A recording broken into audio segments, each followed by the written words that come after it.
everyone. Welcome to the Universal Language of Love. This is Abby Gooch, and I am just super thrilled to be here. My dear friend PJ is here with Alyssa and I, and God, he is just like a box of chocolates. He's so much fun. It's like you never know what you're going to get, but everything he says is so sweet and so kind, and he's been on such an amazing journey and almost brings tears to my eyes the way that he lives in the world and how just inspiring he is from the inside out, the way he looks at the world and what he can share today. So PJ, welcome to the show. We are so excited you're here. And if you want to just, open your heart and share how you got where you are and your journey and just inspire us all to go even deeper to that place of love. Okay, great. Well, first of all, I'm very, very honored to be on here. The universal language of love, right? How can you get any more juicy and delicious? This is amazing. I love it. So a quick background about me that's relevant to the universal language of love is that I've been named 4 times. And every single time that I've been named, I've been the first name that I was born with, the name that I was adopted with, and then I've been named in 2 different spiritual traditions. Every one of my 4 names means love. And my oldest memory, let me say that, is a spiritual memory. And it revolves around love, about reaching out to make sure other people were safe.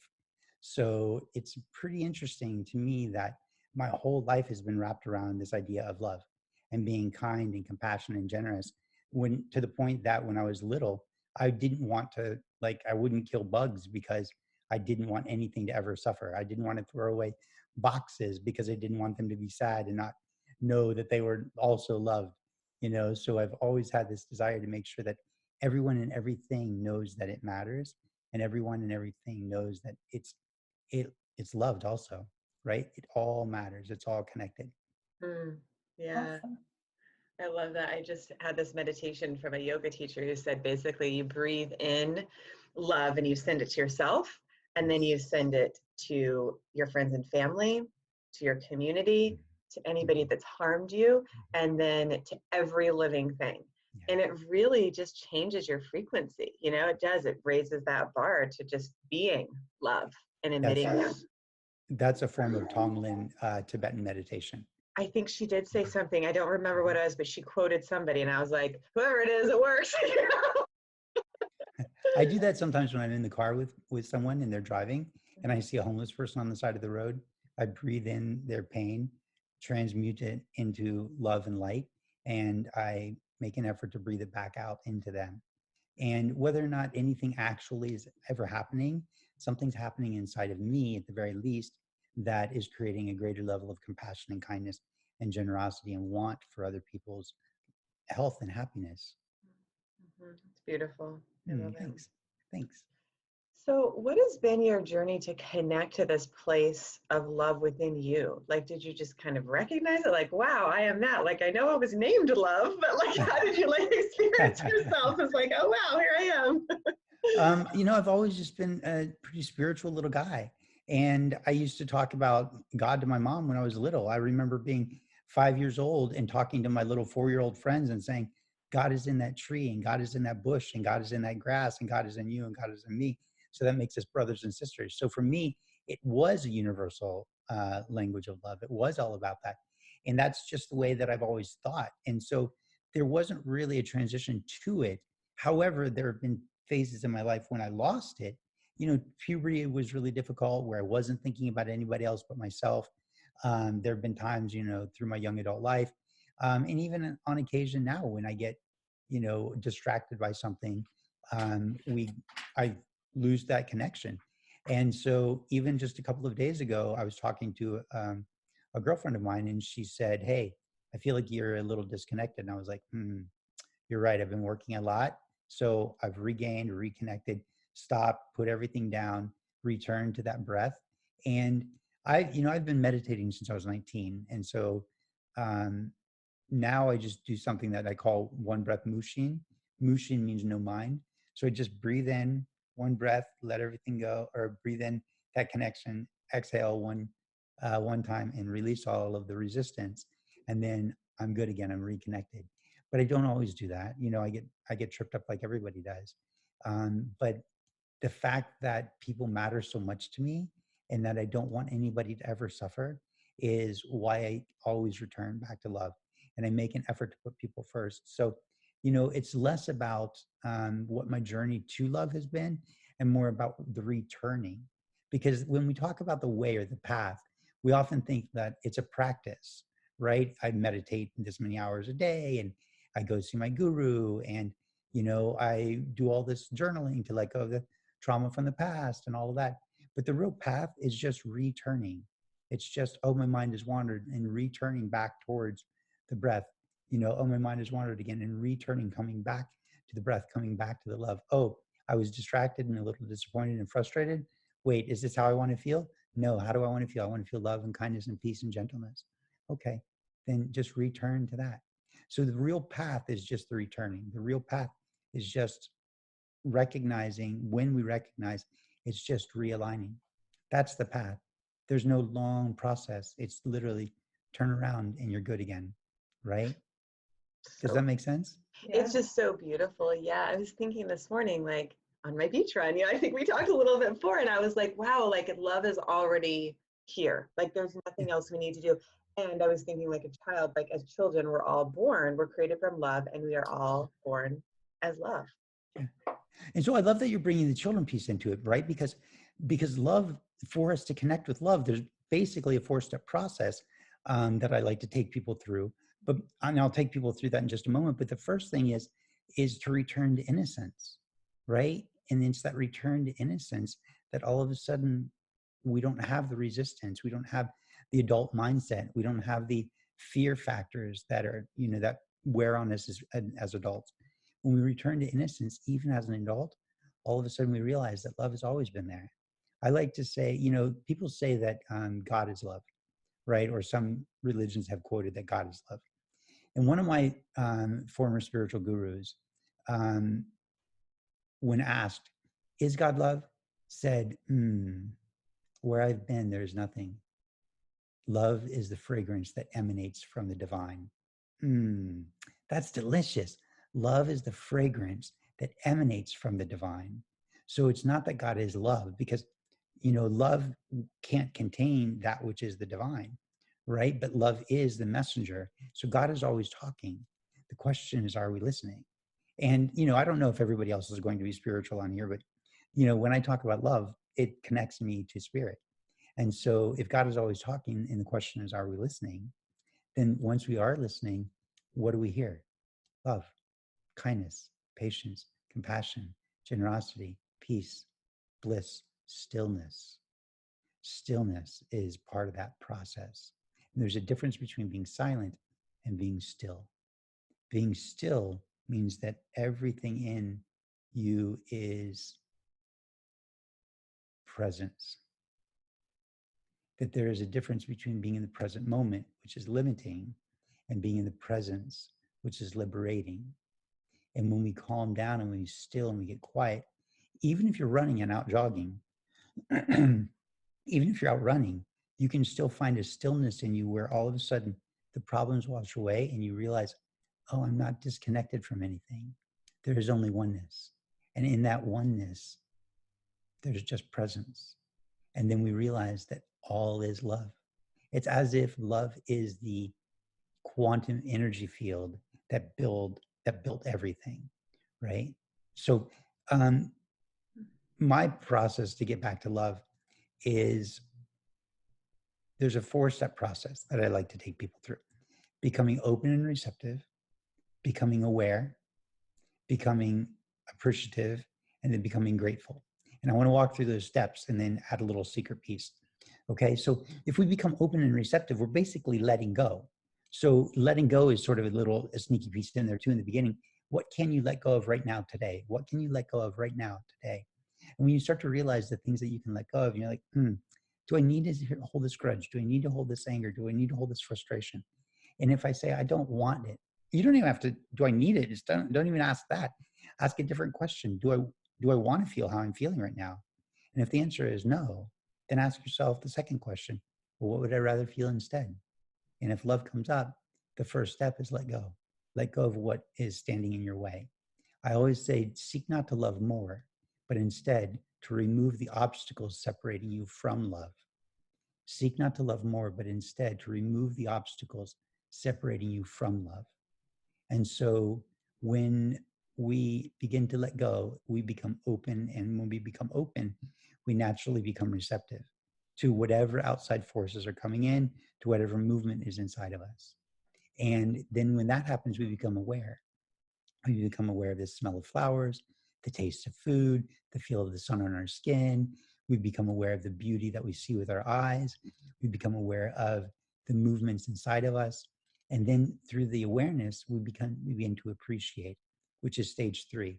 Appreciate, if you look at the word appreciate, it means to appraise something. And then what is an appraisal? Setting a value for something. So an appreciation is looking inside of us to say, do I like what's inside of me? Do I like what I'm tasting? Do I like what I'm smelling? Do I like what I'm feeling?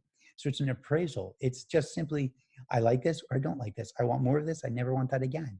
It's simply an appraisal of what we're experiencing in that moment, what we're thinking, what we're feeling, what we're smelling, tasting, seeing, feeling, any of that. It's just simply, I like this or I don't like it. The beautiful part though, is that once we start to fill up with all of these things internally that make us feel good, and we start to appreciate more and more and more and more and more in our life, the more we appreciate, the more it begins to spill out. And when it spills out, it becomes the 4th stage, which is gratitude. And gratitude is the outward expression of thanks, whereas appreciation is the internal recognition of I like it or I don't like it. Gratitude is the expression, the outward expression of thanks. And so when we get so filled with gratitude and it spills out, then just before it becomes love, we enter through this little secret door of a very special kind of humility. And it's just like this little tiny door that once we're filled with so much gratitude, whatever is left that separates us from others just sort of washes away. The door opens up and we're in this space of unconditional love. And then love cycles all the way back to the space where we can let go of more. And then when we let go of more, we become more open and receptive. We become more aware. We become more appreciative. We find ourselves in that state of gratitude. We slip through that door of humility. And all of a sudden we're in love again. And it's beautiful. It's a beautiful, beautiful circle. It's a beautiful cycle. You know, I also referenced a moment ago this idea that in love, when we're in the presence, we feel like there's no disconnection, that we're all connected, that everything is built of love. My definition of love is the willing exchange. Notice it's a verb, the willing exchange of oneself for oneness. The willing exchange of oneself for oneness. When we exchange oneself, meaning our own ego, my wants, where I am, what's important about me. When I am in love with someone or something, I exchange that. And it doesn't have to be romantic love. I exchange that love. I exchange that love of self for love of others. And then what really happens is all of the separation goes away. When we're really in love with someone, stranger or romantic partner, it doesn't matter, because when the love is there, that which separates us disappears, and the only thing that's left is presence. That's beautiful. I'm just a bit in awe. I'm just like, oh, it's just really beautiful. Just the words. Is this okay? Are you getting what you, yeah? Okay. Of course. When I talk about love, you can hear that I get a little softer. A lot of times I'm really kind of crazy and excited, hold on one second. I was losing my headset. A lot of times I get really crazy and excited, which is really fun. And I love that part of us. And it's really important for us to realize that we are human and we are spirit. We are intellectual and we are emotional. And we are social and we also like our downtime. So everything in the universe is built on contrast. We don't have up without down, in without out, light without dark. And the beauty of the contrast allows us that awareness, right? Going back to being open and receptive in that awareness, the beauty of contrast is we are aware of the contrast. We make a choice. And then in that moment, we go to step 3, which is appreciation. Do I like it or not like it? And then that allows us that sense of gratitude, right? So it's a circle too, because if everything is built on contrast, that contrast leads to choice. That choice leads to an experience, to us taking action or inaction, the action of inaction. So choice leads to, or contrast leads to choice leads to action leads to an experience. That's when the appraisal comes in. I like it or I don't like it. And then from there, we make another choice to do it again or not do it again. And so every moment of every day is of our existence is built on this contrast. Every moment we have choice. Every moment I can say, do I like how I'm feeling right now? And if I don't, can I shift it? It's very empowering, very liberating too, to be in the presence and then make decisions that, yeah, liberate us, that create freedom, that create us closer to each other, right? That is the universal language of love, is even beyond words. You know, how are you sending this energy out? How are you experiencing life through your heart? And how are you showing up, um, in that way? It's You like, know, I one of remember. the, one of the things that I love that you just said is you said, when you're in the presence, it gives you how did you say it? It allows you to make a decision, I think you said.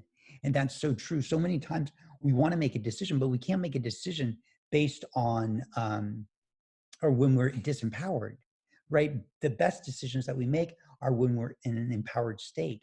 And so when we're in an empowered state, that empowerment can come from physical strength.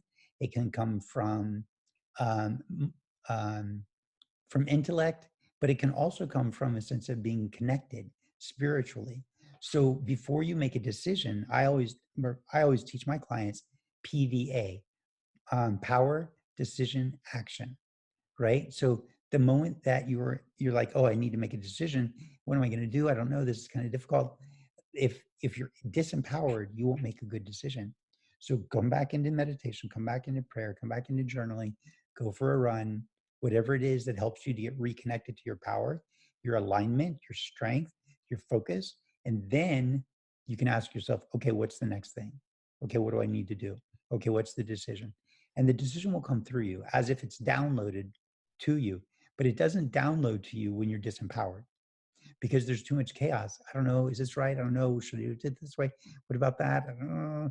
Too much chaos. But when we're in that state of power and that stillness comes, then we're able to hear what the right next move is.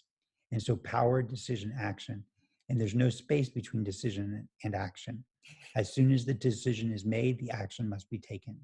Because if a decision has been made through you or for you or in you, the moment a decision has been made, if you don't take action, you're like, oh, I'm gonna go get a sandwich. And you go get a sandwich, then you'll get distracted and eventually you may never come back to what it was that you made a decision for. So while we're talking about love, it's this power that you talked about a moment ago, that power of the presence, that stillness that allows us to make good decisions for our lives. Man, it's so beautiful. I just love how every speaker always teaches me something, because I know there's times where I've felt that chaos, right? Like the mind, just kind of like waves of chaos. And then it's like in the center, like I have a hurricane, right? That stillness you speak of, like it's just this knowingness, which really is your intuition. When you're following that, it's almost like there is no question. And there's peace. There's like total peace, total calm. Um, I know when I first moved to San Diego when I was like 19, it didn't make sense. I think I had like 20 bucks in my wallet, but I knew it. Like there was like an excitement and a peace, and there wasn't really even any doubt. Like the doubt came for a second. And I was like, it doesn't really matter. Like it didn't have an effect on me because the power of presence, that stillness was so strong. Um, so just really a live example of what you say, my own life is. Well, the other thing was the difference between being present and being in presence. And because I've never actually heard that before. Everyone's always like, be present in the moment. But the problem with being present in the moment is it's limiting, right? Because when you're present, aren't they saying be present to your five senses or your six senses or however many we want to break down? Isn't that what they mean by present? Or just giving your full attention or whatever, or not like thinking everything in the background. Sure. But even then, isn't that limiting to just what we're taking in, right? And just what we're putting out. But isn't the presence, when we're in the presence, because being in the present, I consider limiting, but being in the presence is liberating. So when we're in the presence, isn't there all of a sudden an awareness of the space between everything? Not the physical space between you and I, but even the space between your own cells, between your own atoms, between your own neurons, between your own smallest little particles that make us up. That's what presence is, the awareness of the everything. Mm-hmm. But being present is limiting. Not Do you just know, have you one. felt the difference, Alyssa, yourself personally? What was it? Have you personally felt the difference? I've never sort of looked at it in that sense, but there are times where it's like, even just telling myself to be present in the moment. Yeah, you're focused on that one thing. And then other times where just everything's just connected and it's all flowing and you're like, oh, this is so different. It is so different. That's the difference, right? That's the presence. Yeah. Versus being in the present. My biggest challenge has been like, sometimes, I'm just overthinking. So I'm thinking about 50 other things while all of this is happening. And it's just when you stop and be and are aware, and it leads to just that presence. Yeah. You know, that leads me to this idea or this thought that we don't love ourselves. We live by obligation. We don't operate out of intention. We don't listen to that deeper calling of our soul, the yearning of our soul. We feel like I have to, I need to, I must. Mm-hmm. And the problem with that is that we're not listening to the foundation of who we are and what we are and the reason that we might have come. Right now, maybe there's not a reason that you came, but maybe there is a deeper want. Like, I really want to do this. I really want to live this way. I really want to experience this kind of thing, but I can't because I have to do A, B, and C. Mm-hmm. So the limitations that we put on ourselves are just simply distractions from who we really are and what we really are. And mm-hmm. It's because we have been distracted. I mean, that's exactly what it is. It's the contrast, presence or distraction, presence or distraction. And it doesn't mean that we can't live in the world and live in the spirit simultaneously. It just means that it takes a little more practice, a little more awareness, a little more slowing down, a little more stillness. And it doesn't mean that we can't go fast sometimes and have a great time. And then shortly after that, sit in meditation and also have a great time. It's all available to us. Yeah. There's, space creates, so the presence, like I feel presence through love. So for anybody that's, experiencing it, I can just share, it's through the heart that you feel unconditional love. And you can say spirit, God, Allah, whatever. I don't want to go religious on anybody, but just that presence of love in your heart. And I used to describe intuition as it basically is like God within you and every living thing. Like you can feel it and you feel it through your heart. Yes. So, I mean, I used to have students like close their eyes and walk around and feel things because it's like you don't need your physical eyes to actually feel what's happening, what's really happening, right? Beyond the physical and the ethereal world. So when you're in that place of presence and you drop into your center, so your gut, your core, that is the stillness. That is the compass, right? And it pulls you, like it magnetizes you towards that next step. And in my experience, it feels really good when you're following your intuition. Whereas when you're saying, acting from a place of disconnection or not making a choice from that connected place, it's that reaction. It's like bouncing off the walls, kind of. It's like, I don't know, sending something into your field that creates a division, right? The fear creates the division from that unity consciousness of love. And I don't know what you think, PJ, but I don't know if it's the mind or I don't know what it is that actually creates that division. I think maybe fear. And I don't even know where fear comes from. Because to me, I'm like, well, why don't we just all live in love? Like, why is there ever any separation? Like it doesn't make any sense, but yet we've probably all done it. I don't know, I can't speak for everybody, but yeah. I don't know. So I would respond in two ways. One, I would say, is there really a division or is there only a perception of division? And I would say, no, there is no division. There's only perception of division, whether it's fear or just simple distraction or becoming hyper-focused on one thing and everything else washes away, right? Or you're sick to your stomach and the only thing you can focus on is feeling gross and wanting to feel better. Whatever it is that you might be we as a person, as people might be experiencing, that leads us to feel separate and disconnected, a heartbreak even. It feels like, and it looks like, and it sounds like division, but that's because we're looking from a very limited scope. We're not looking from the full, we're not backing up and observing, and then backing up and then observing, then backing up and observing, right? Because we get so wrapped up in the thing, because the unconscious mind, specifically the part that runs the fight or flight, if we're experiencing pain or suffering, it wants to do everything it can to protect itself and to protect you, the physical you, because that's what it's designed to do. And so during these distractions, these perceived separations and disconnections, it's usually because the unconscious mind has become distracted and wants its attention, or wants us to put our attention on it. That small ego. And give me a sec. I want it to come through me instead of from me. Mm-hmm. So give me 1 sec, please.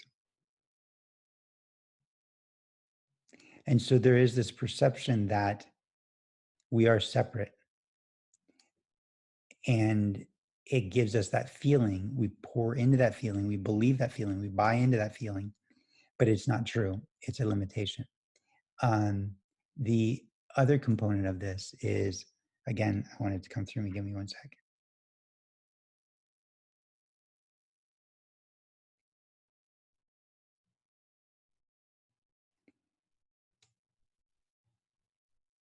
Is that I love what you're talking about feeling it through the heart. This isn't what I was going to say, but I can't remember the second piece. If I remember, I'll come back to it. This idea that we feel it in our heart, but you've been really skillful in articulating how you also feel it all around you. So it's as if everything around us is the openness of a funnel, and then it all funnels into our heart and shoots out into the world and gives to other people.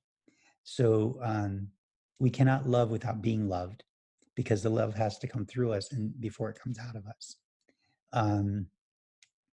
And when people say that you can't love anybody else unless you love yourself first, that's not true. Let's look at a single mother who's had a pretty rough life and loves her child with everything in her, but doesn't like herself at all, doesn't like her life, doesn't like where she's been, doesn't like the abuse she suffered, and none of that, right? None of that. She doesn't like the fact that she doesn't have very much money, but she loves her child unconditionally. So can we love without loving ourselves? Absolutely. However, we cannot externally love, we cannot love outside of ourselves unless we feel love come through us first. And so one of the beautiful things that you talked about, Abby, is this idea of loving yourself also, right? And then also being able to love out. So if you can love someone else, then you can also say, well, I'm going to love this person. And in the meantime, I'm going to siphon off just a little bit of love for them, for me, because why not? It's an inexhaustible source. So it's fine to siphon off some of it and pour it into you and let you fill up also with some love and feel like, you know what, maybe I'm not such a bad person. Maybe I am actually okay. Maybe I do have some good qualities. Maybe I do have some value for this life. And I do love that person, and I do care about these people, and I don't want anyone to suffer. And so even if you were struggling with loving yourself or feeling like you're valuable or worthy of love, when you do love someone else or love something else, I don't even care if it's your pet dog. I don't care if you're out watching a sunset and you're just grateful, so grateful for the sunset. You're appreciating it and then filling up with so much appreciation that you're that grateful, that your sense of gratitude is coming out of you. And that will allow you to sneak into that little tiny door of humility so you can feel the love. And as you feel that love, siphon some of that off for yourself. And it's a beautiful, remarkable process. There's enough love for everyone. And when we think that we're disconnected or separate, that's just a distraction. It's not true. And to return to it, we just need to stop and go, hold on. Again, do I like where I am? Do I like what I'm feeling? If not, where would I rather be? What would I rather be feeling? And then shift. In the way, those who shift the quickest are the most successful. And hold on.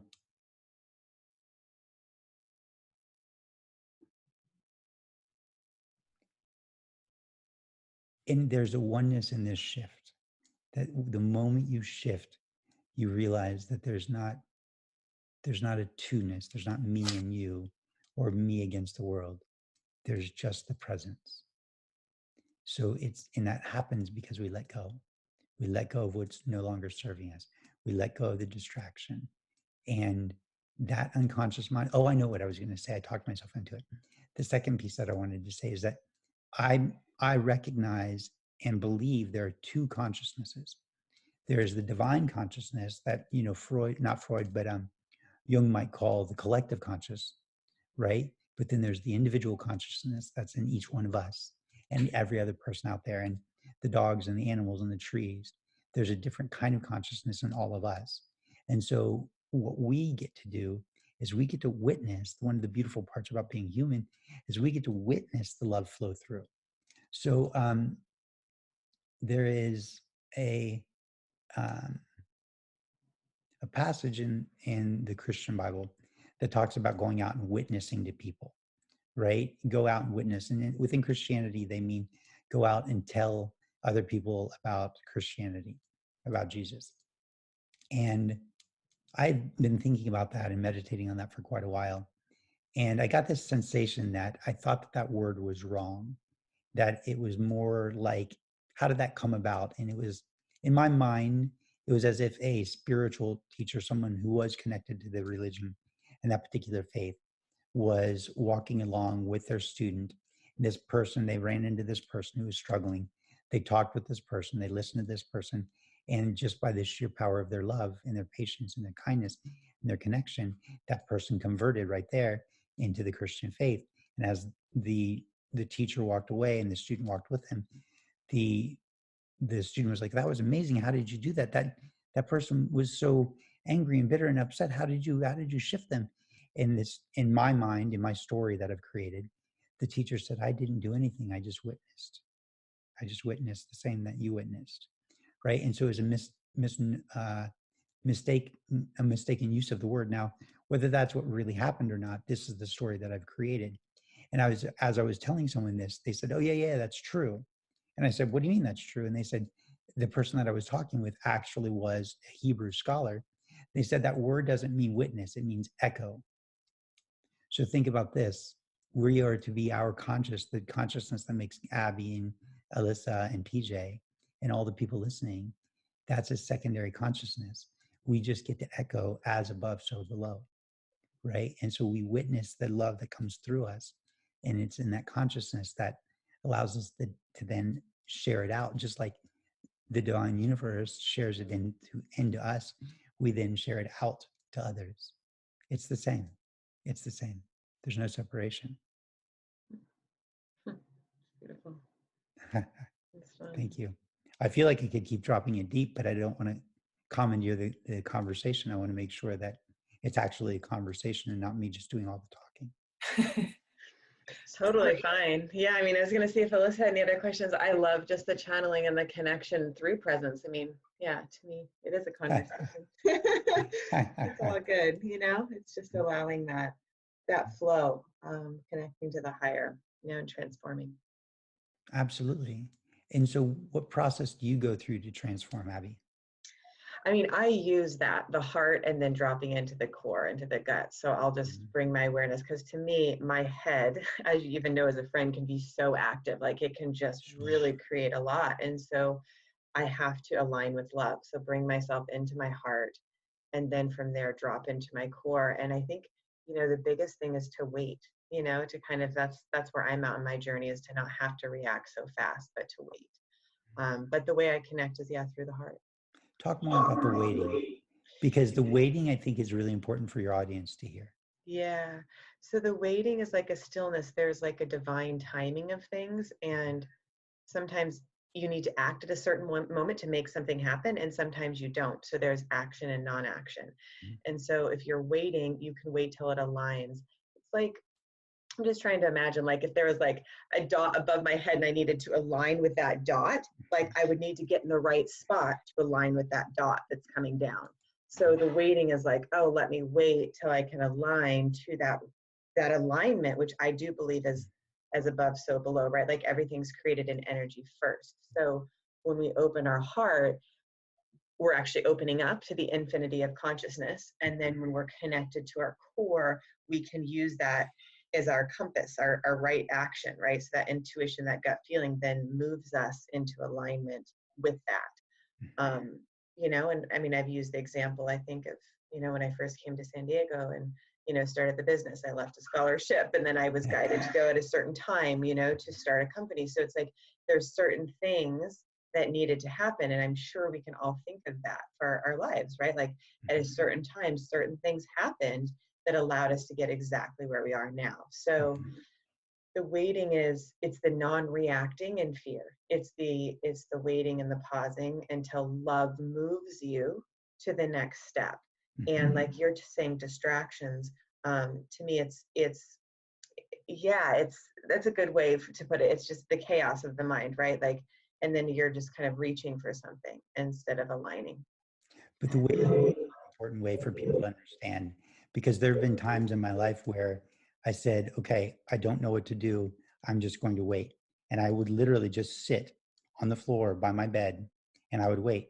An hour, hour and a half, hour and 45 minutes would go by. And then all of a sudden I would in essence wake to action. I would be doing something all of a sudden. And I'd be like, oh, okay, I didn't realize I had started to take any kind of action. I just sat. I didn't meditate. I didn't pray. I didn't read. I didn't think. I just sat. I just waited. I waited to be moved. And then I would be moved. I did this for a couple of years in my life. It was really quite remarkable. And I would attribute that to a significant growth for myself spiritually.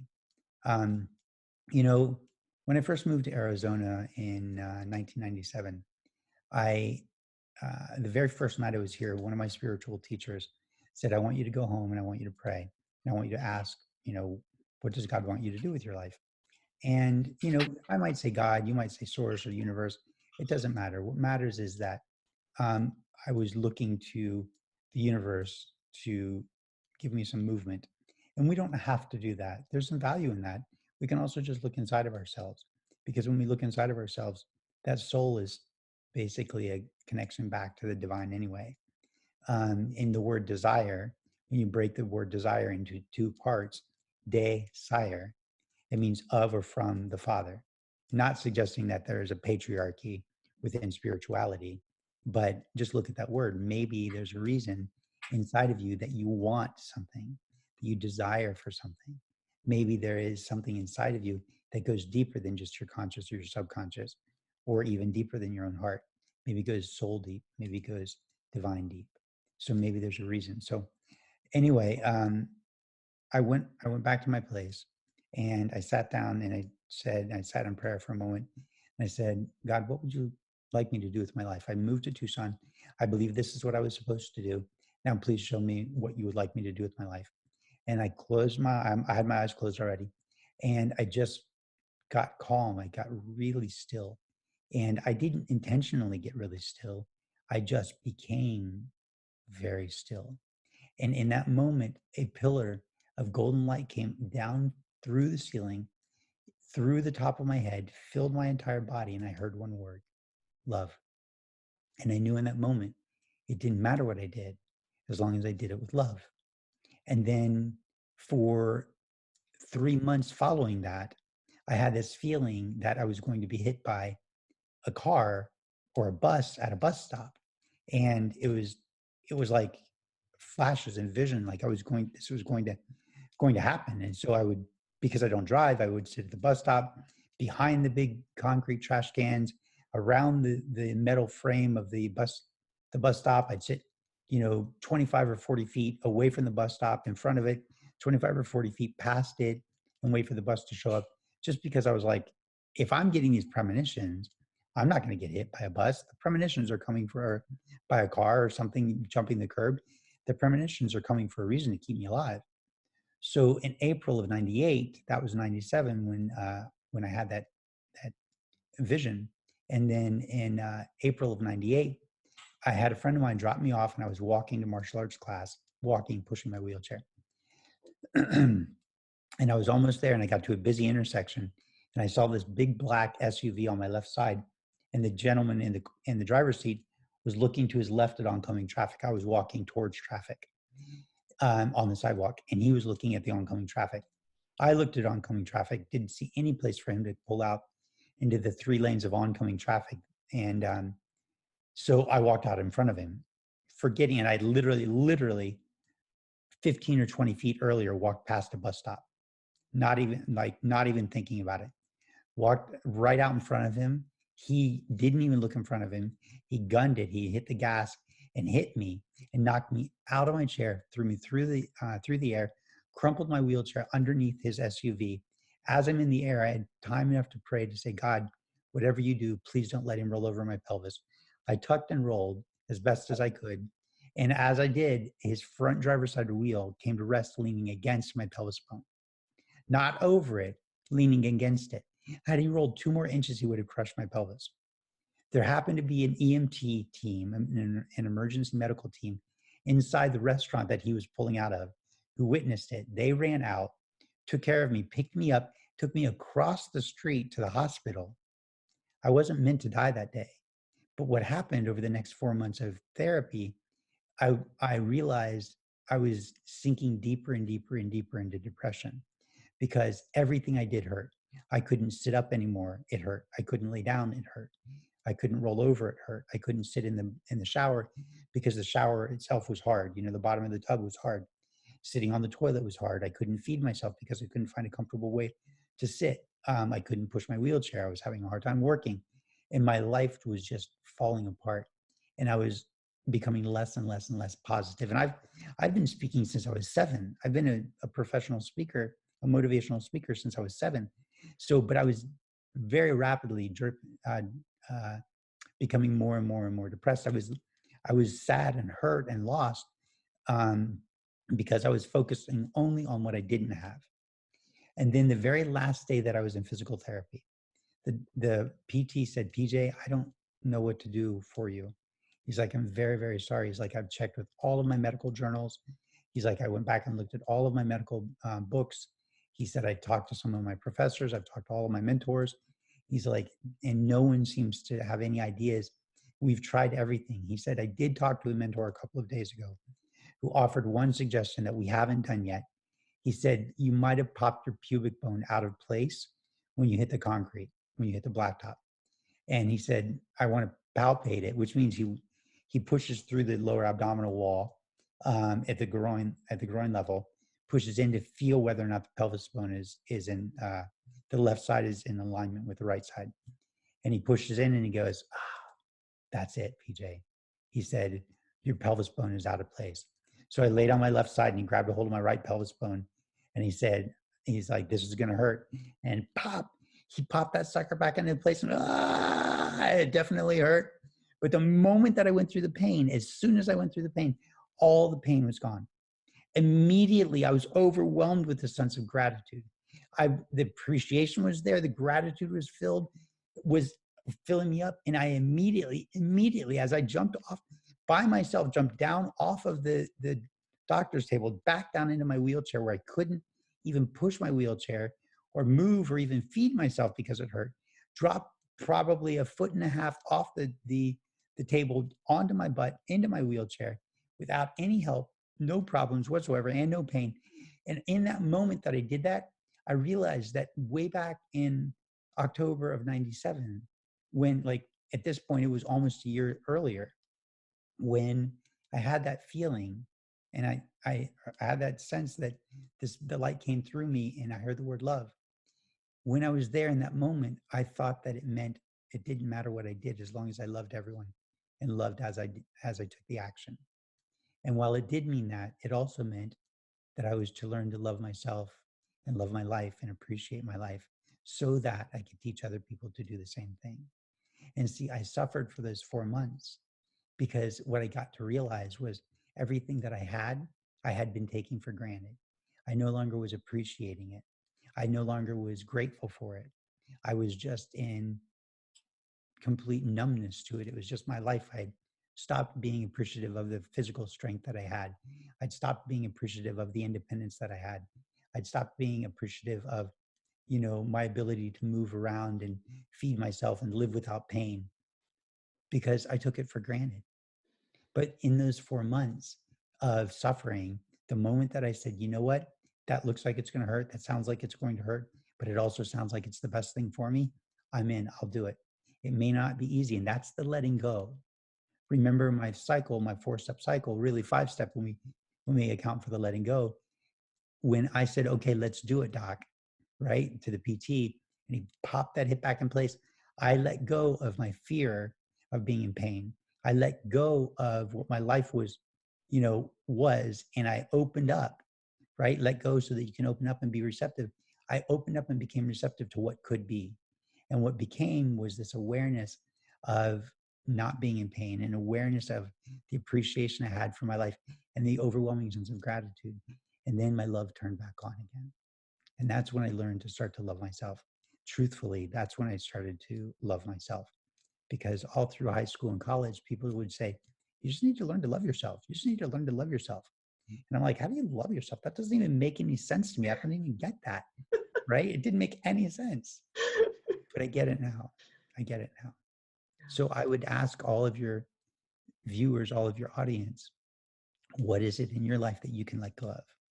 Where is the pain that you can walk through? What is the pain that you can choose to let go of? Because it's on the other side that the real liberation is, the real freedom is. I'm speechless. I have nothing to say. Oh. Yeah, I so relate to you, and I realize why we're such good friends is there's so many similarities, and I had people tell me that all the time. Love yourself. I'm like, I do love myself, like I have everything, right? And then it was like, well, do you really? And then I did the same thing. I didn't appreciate everything I had until I chose to let it go. And then I saw, oh my God, and slowly returning back to love to be like, oh my God, like what a gift, from even, meeting Alyssa to you, to even being able to do the show, right? To actually sit in the presence of love together and do work that we love. Like, oh my gosh, looking at an ocean, like, what is it like? And it's funny, the ego, that's the thing you talk about high school. I didn't know what the word ego meant in high school. I remember ego. And then I got it later, like whatever, 10, 14 years later.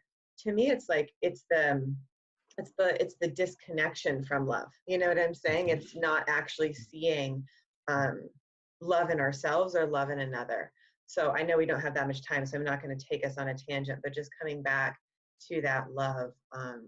What a gift, right? What a gift. What a gift. Yeah. And it's funny. I like that you're like, what can you let go? Because I was writing something this morning, and I was writing just a questionnaire, and one of the questions was, what do you tolerate in your life right now? Things that you don't, like, you're putting up with, that you don't enjoy or that bug you, and you're just tolerating them and letting it happen, whether it's a messy desk or it's a negative coworker. Like, what are those things that you're tolerating and just letting be there and hold you back? 100%. And an even more important question after that is, and what is the reason that you're allowing that? What is the reason that you're tolerating that? Yeah. And usually it has something to do with our unconscious mind, right? So the unconscious and the conscious mind, while they seem to sometimes be opposed to each other, they can often be best friends. When we open up the channel between the conscious and the unconscious, we give the unconscious a voice and an opportunity to speak, and the conscious mind listens to it. All of a sudden, the unconscious mind becomes our best friend because it starts to reveal to us the things that we want to let go of, the things that are in our way, the things that are holding us back. The doors to our future, the doors to our remarkable future lie in our past. If we realize that every time we attempt to move forward and we get pulled back into the past, because what happens is the part of our unconscious mind says, hey, if you really want to move forward, we need to let go of this thing first, so that when you let go of this thing, you'll be able to move further forward. A little bit like the anchor that's in San Diego there by the marina, that it's not really dug into the ground, but in my mind, I always see it as dug in the ground.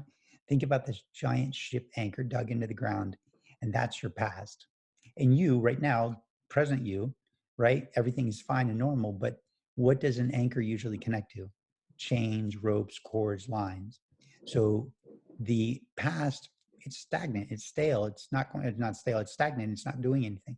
It's just sitting there. And we're free until we realize that the reason we're not free is because we have all of these chains and ropes and links and lines that are connected to different parts of our brain, different parts of our memory. They're connected to our voice. They're wrapped around our throat. They're wrapped around different parts of our heart, wrapped around our guts, our stomach. They're wrapped around our reproductive organs, our sex organs, our sexuality. And it's all these lines that are tied, that we're literally bound to and tied to, that go back to that anchor. And so when we're like, that's what I want, and we start to move forward, and then all of a sudden we get jerked back into the past, it's a great opportunity for us to go, okay, what pulled us back? And then when we look and we start to untie that chain or unlink that chain or untie that rope or cord from that part of our heart or that part of our sexuality, or we untie that limited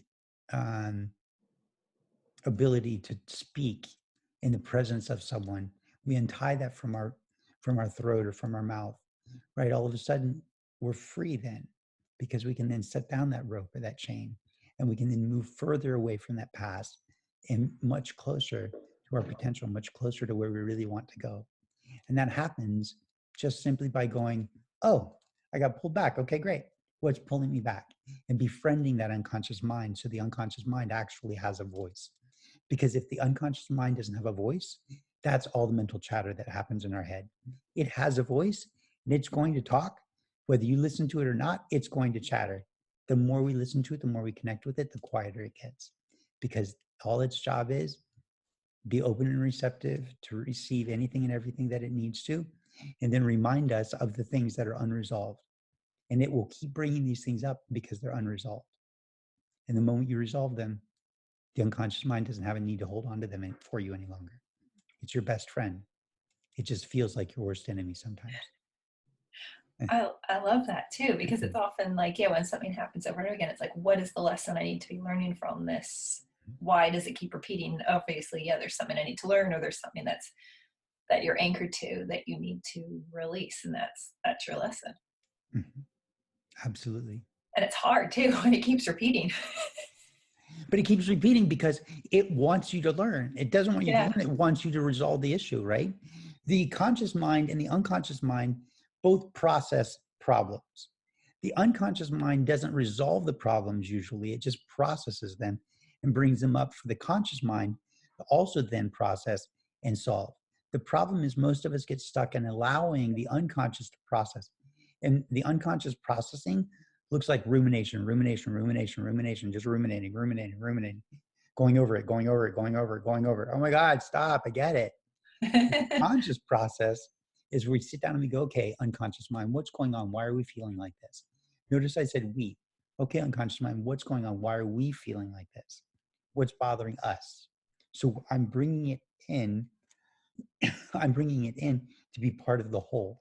So we create a partnership between my unconscious, and it knows what's bothering it. And even if it doesn't, it will articulate in voice until it gets something out.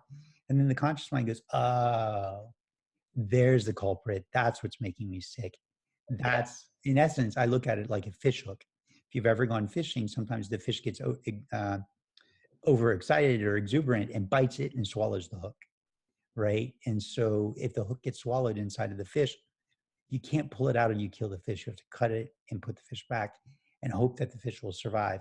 And many times we buy into what somebody has said to us, we basically swallow the hook.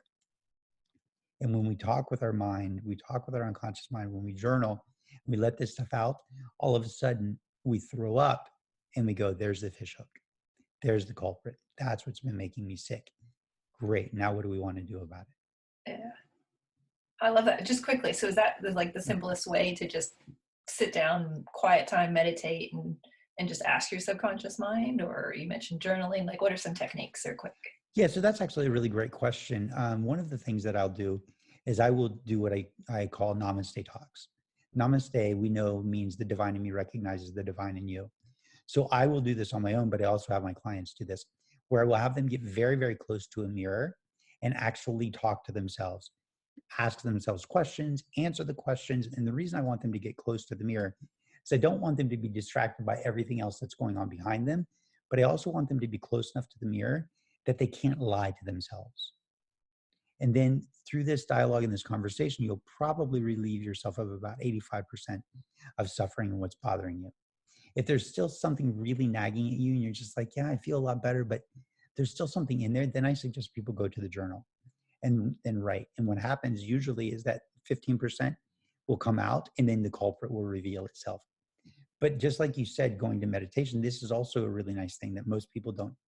I don't know anybody who teaches this. It doesn't mean that it doesn't happen. But I will do this for myself, but I'll also teach my students this. Sit in meditation, but make sure that you have a pen and paper. And so as you're in meditation, if wisdom comes up or an epiphany arises, or there's a knowing that happens, open your eyes slowly, grab the pen, write it down, put the pen down slowly, close your eyes, return to your meditation. So don't leave the meditative state to go into sit and journal and be like throwing everything up. Just simply write down the wisdom, see if there's anything else that needs to come up in that moment. If not, set the pen down, and as you set the pen down, close your eyes and return to your meditation. And then the next epiphany that comes, you can do that. This is actually a great way to write a book. This is a great way to get ideas for the next program or project that you're creating. This is a great way to get wisdom on how you want to decorate your home or how you want to show up in a relationship. Because when we get to that space of stillness, then the wholeness of our being can speak directly to the conscious. That's when the conscious is aware and receptive. Love it. That's Yes. beautiful. I know you have to go, PJ, because you just had the hour. Do you want to share your website or ways people can work with you and access more of your beautiful wisdom? Oh, thanks. I appreciate it. Sure. Just go to pjswisdom.com. pjswisdom.com. That's what it was called, PJ's Wisdom. I did not have that plan. That was channeled from the divine. Perfect. I love it, right? I love it. Wow. pjswisdom.com. And if anybody wants to talk to me directly, there's a link on there for them just to connect with me, and we'll set up a time for you to get on a call with me. That would be great. That's awesome. I love it. Yay, beautiful girls, Yes. beautiful ladies. Thanks. Thank you so Thank much for you. letting me be here. It's truly, truly, truly so important that the language of love gets a voice. And the two of you are providing that through this show, and this is amazing. And I'm very, very grateful to be a part of it. You're both beautiful, kind, loving, divine, amazingly feminine women, and the world is a better place because of the love that you share with each and every one of us. Thank you very much. Wow. Thank you. Namaste, my friend. You're beautiful. Namaste. You're amazing. So we'll see you next time. Yay. I look forward to it. All right. I love you both, and everybody out there, even though I may not know you personally, I have love for you. We all love you too. Mwah. All right. Thanks again, PJ and Alyssa, and everybody for being on the show. We'll talk to you soon. Take care. Bye. Bye. Bye.